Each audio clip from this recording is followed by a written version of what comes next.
Hi guys, आज हम transfer of property का एक टॉपिक डिस्कस करेंगे और आज का हमारा टॉपिक है लीज़। लीज़ क्या है? लीज़ किसी को अपनी प्रॉपर्टी कुछ अरसे के लिए ट्रांसफ़र कर देना फॉर सर्टेन टाइम पीरियड और उस इन रिटर्न उसे कंसिडरेशन लेना।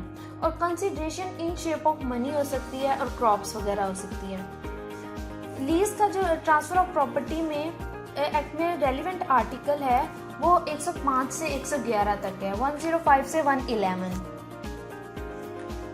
लीज में दो पार्टीज होती हैं, एक लेसी और एक लेसर। लेसी वो होती है जिसको ट्रांसफर की जाती है प्रॉपर्टी और लेसर वो होता है जिसने अपनी ट्रांसफर की होती है प्रॉपर्टी।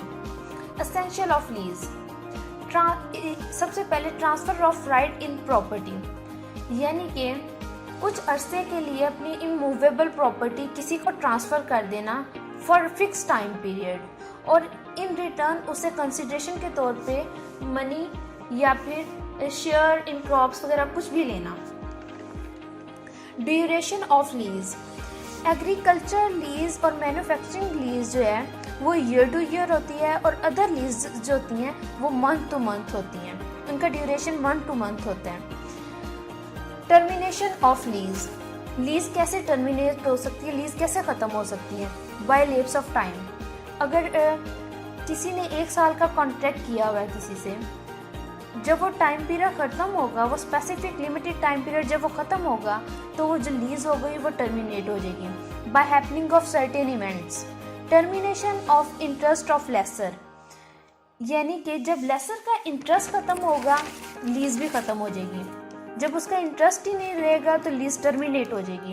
एक्सप्रेस सरेंडर, जब लेसी बाय वर्बली ये कहे कि वो इंटरेस्टेड नहीं है अब इस लीज में, वो नहीं ये एग्रीमेंट ये कॉन्ट्रैक्ट रखना चाहता, तो वो लीज ख़त्म हो जाएगी। एम्प्लॉयड सरेंडर, जब लेसी थ्रू हिज एक्शंस, वो अपने एक्शंस के थ्रू ये कहे कि वो ये लीज टर्मिनेट करना चाहता है, तब भी लीज ख़त्म हो जाएगी। राइट्स ऑफ लेसर, यहाँ पे हम कुछ लेसर के राइट्स पढ़ेंगे। सबसे पहले कि उसे right to rent and premium, कि उसे टाइम पे लेसर को रेंट पे किया जाए। वो लेसी जो है वो बाउंड है कि उसे कंसिडरेशन टाइम पे करे लेसर को। Right to take back the possession, जो उसने जब लीज टर्मिनेट हो जाएगी, जो उसकी चीज़ की पोजेशन है उसे वापस की जाए। Good condition of property so leased, जो प्रॉपर्टी है जो लीज की गई है, लेसी की वो ड्यूटी है कि वो उस चीज़ को मेंटेन रखे।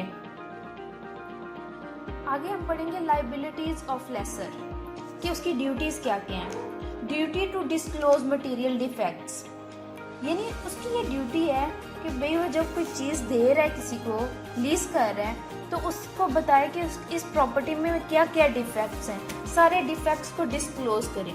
Duty to make necessary repairs, उस प्रॉपर्टी को टाइम टू टाइम रिपेयर कराए, जहाँ जहाँ ज़रूरी है उस वहाँ पे रिपेयरिंग कराए चीज़ की, वहाँ जो खराबी आई है उसे ठीक कराए। ड्यूटी टू मेक पेमेंट, अगर लेसी ने कोई चीज़ ठीक कराई है उस घर की, उस प्रॉपर्टी की जो उसे लीज की गई है, उसमें कोई उसने खर्चा किया है, यहाँ यानी वहाँ कोई चीज़ ख़राब हो गई उसने सही कराई है, उस पर जो भी अखराजात हैं वो एक्सपेंसेस उसे पे किए जाएं। ये है ड्यूटीज़ ऑफ लेसर, यानी लाइबिलिटी है उसकी। राइट ऑफ लेसी, आगे हम लेसी के राइट्स पढ़ेंगे। टर्मिनेशन ऑफ लीज, अगर लेसी चाहे, अगर वो उसकी ख्वाहिश है कि वो टर्मिनेट कर दे लीज को, तो ये लीज टर्मिनेट हो सकती है, लीज ख़त्म हो सकती है, ये इसके राइट्स में शामिल है। डिडक्शन ऑफ पेमेंट, अगर लेसी ने उस घर पे कुछ पैसे लगाए हैं और लेसर वो पैसे से नहीं दे रहा, तो वो उसके रेंट में से वो डिडक्ट कर सकता है। आगे हम पढ़ेंगे लाइबिलिटीज ऑफ लेसर, यानी उसकी ड्यूटीज़ क्या क्या हैं। टू मेंटेन प्रॉपर्टी, वो बाउंड है कि वो जो उसे प्रॉपर्टी दी गई है, जो उसे प्रॉपर्टी लीज पे दी गई है, उसे मेंटेन करके रखे, उसे अच्छी हालत में रखे। आगे है कंसेंट ऑफ लेसर, उसकी जिसकी प्रॉपर्टी है, लेसर की जो प्रॉपर्टी है, उसकी कॉन्सेंट के बगैर वहाँ पे कोई चेंजेस वगैरह ना करें, वहाँ कोई इलीगल काम ना करें। टू पे रेंट, टाइम पे उसको रेंट दे, लेसर को टाइम पे रेंट दे, ये लेसी की ड्यूटी है कि उसे टाइम पे रेंट दिया जाए। ये था आज का हमारा topic lease. Thanks for watching this video.